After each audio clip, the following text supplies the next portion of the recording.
This video is focused on helping you as the group leader keep the group safe.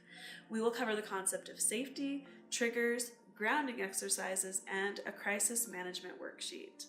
Let's get started.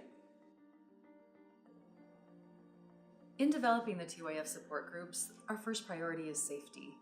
If things aren't safe, change doesn't happen. We want to ensure that these support groups are safe places for survivors to learn from each other and gain strength from the group. Dr. Lisa Najovitz of the Harvard Medical School states, even though the trauma may have occurred long ago, participants treat themselves in ways that repeat it, ignoring their needs and perpetuating pain.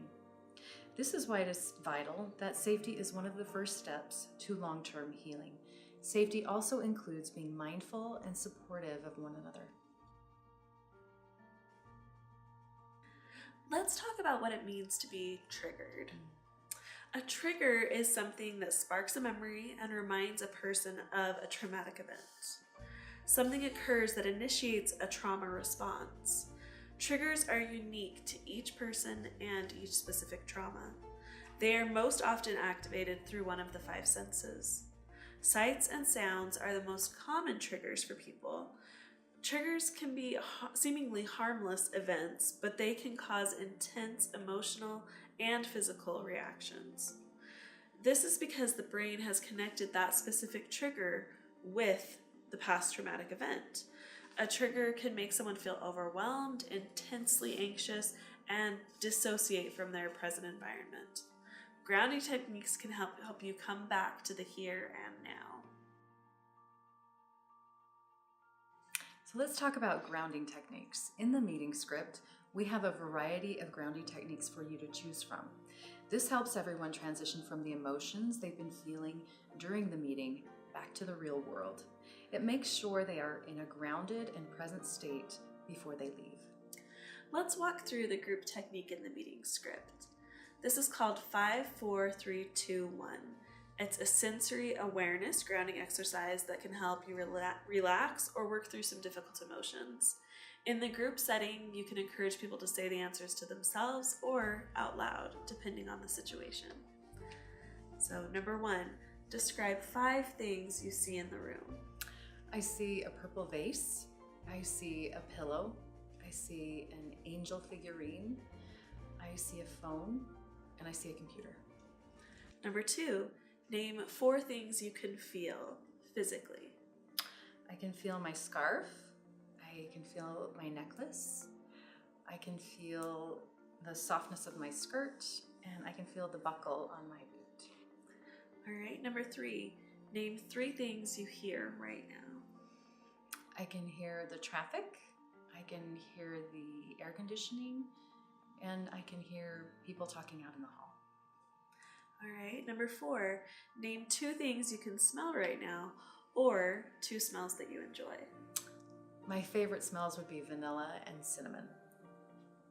Number 5, name 1 good thing about yourself. I like to laugh.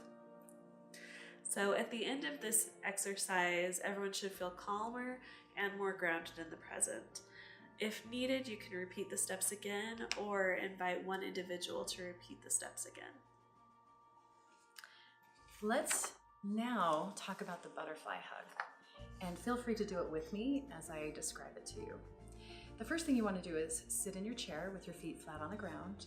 Scoot yourself back so that your back is up against the back of the chair so you really feel solid where you're seated. Then you want to take your arms and cross them over your chest. Take a minute to find what is most comfortable. Do you like your hands closer to your neck and tighter, or do you like your hands looser and further away from your neck? Take a second to get to that comfortable spot. Then you want to begin by tapping alternately at a speed that feels comfortable to you. As you begin to do that, your mind begins to quiet and you'll start to feel yourself coming back to the present.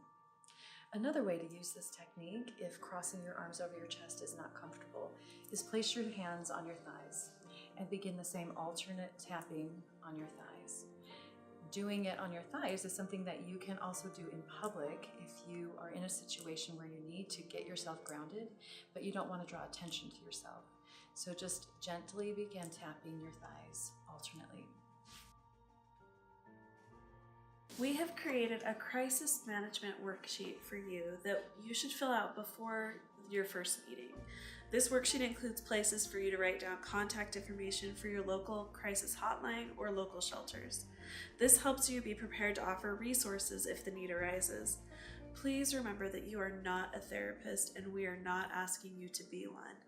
But we are asking you to be mindful of the women in your group and be able to support them in their needs and send them to the correct resources.